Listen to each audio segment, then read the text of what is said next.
বিসমিল্লাহির রহমানির রহিম। আসসালামু আলাইকুম। আসমা কিচেনে আরও একবার আপনাদের সবাইকে জানাই স্বাগত। আশা করি আপনারা সবাই খুব ভালো আছেন। আলহামদুলিল্লাহ, আমিও খুব ভালো আছি। আমি আজ নিয়ে এলাম কাঁচা আমের আমসত্ত্ব। এই কাঁচা আমের আমসত্ত্বগুলো আপনারা বছর জুড়ে সংরক্ষণ করে খেতে পারেন। আশা করি আমার রেসিপিটা আপনারা প্রথম থেকে শেষ পর্যন্ত দেখবেন। তার জন্য আমি নিয়েছি আমি কাঁচা আম নিয়েছি। এবার আমের খোসা ছাড়িয়ে আমি খুব ভালো করে ধুয়ে নেব। দেখুন, খোসা ছাড়িয়ে আমি ভালো করে ধুয়ে নিয়েছি। এবার আমি টুকরো টুকরো করে কেটে নিব। আমি কেটে নিয়েছি, দেখুন। এবার আমি পাতিলে দিয়ে দিলাম পরিমাণ মতো পানি। আমি আমগুলোকে সিদ্ধ করে নিব। এবার একটা ঢাকনা দিয়ে ঢেকে দিলাম।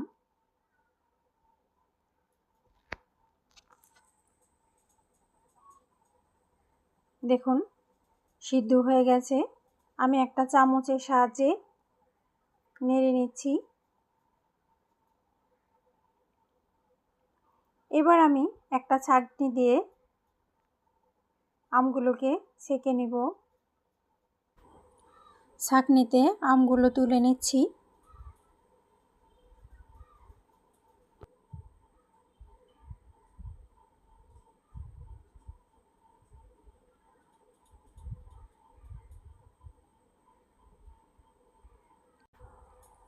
চামচ দিয়ে ডলে ডলে আমের কাঁধগুলো বের করে নিচ্ছি। এভাবে আমি সবগুলো আমের কাঁধ বের করে নিব।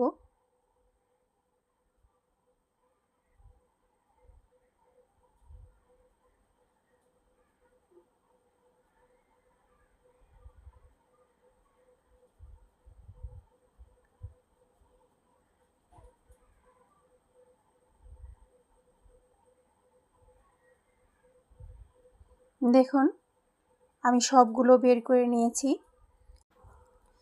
এবার জ্বালিয়ে নেব।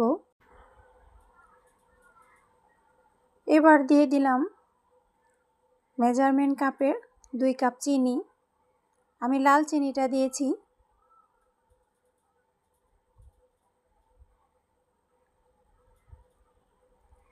এবার দিয়ে দিলাম মরিচ গুঁড়া।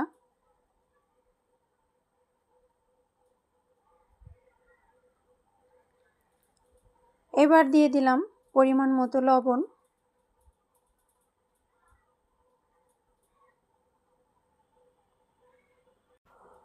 এবার দিয়ে দিলাম পাঁচফোড়ন গুঁড়া। পাঁচফোড়ন গুঁড়া দিলে এই আমসত্ত্ব খেতে খুবই ভালো লাগে। এবার দিয়ে দিলাম হলুদ গুঁড়া। এবার আমি ভালো করে মিশিয়ে নিচ্ছি।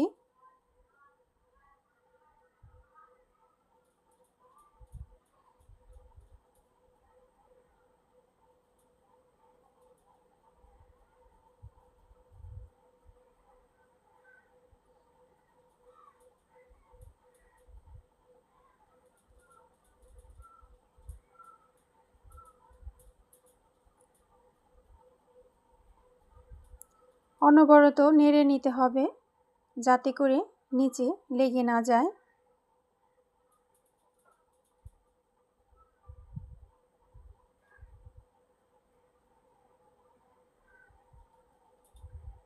দেখুন, আঠালো ভাব হয়ে গেছে।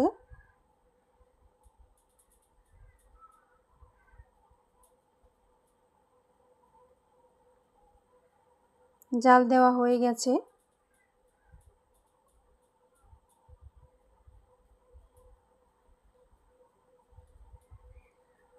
অবশ্যই এভাবে আঠালো ভাব করে নিতে হবে। এই কাঠগুলো আঠালো না হলে জমবে না, সেট হবে না। দেখুন কতটা সুন্দর হয়েছে। এবার এই কাঠগুলো তুলে নিব। এবার নিয়েছি একটা প্লেট। আমি দিয়ে দিলাম সরিষার তেল। আমি তেল দিয়ে পুরো প্লেটটা মাখিয়ে নিয়েছি যাতে করে সহজেই আমসত্ত্বগুলো তুলে নেওয়া যায়। দেখুন, সেট হয়ে গেছে। আমি ওভারনাইট ফ্যানের নিচে রেখে দিয়েছিলাম। দেখুন আমি তুলে নিচ্ছি।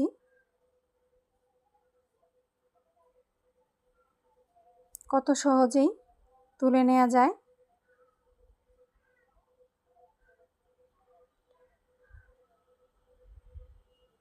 মাশাআল্লাহ কতটা সুন্দর হয়েছে দেখুন আমি তুলে নিলাম।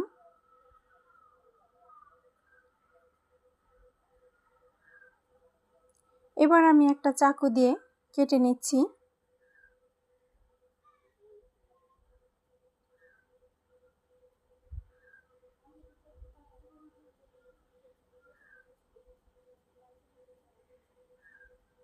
দেখুন মাশাআল্লাহ কতটা সুন্দর হয়েছে।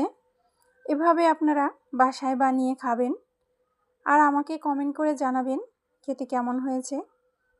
এইভাবে আমসত্ত্ব খুব সহজেই করে নেওয়া যায়। বছর জুড়ে আপনারা সংরক্ষণ করে খেতে পারেন। এতক্ষণ আমার সাথে থাকার জন্য আপনাদের সবাইকে অসংখ্য ধন্যবাদ।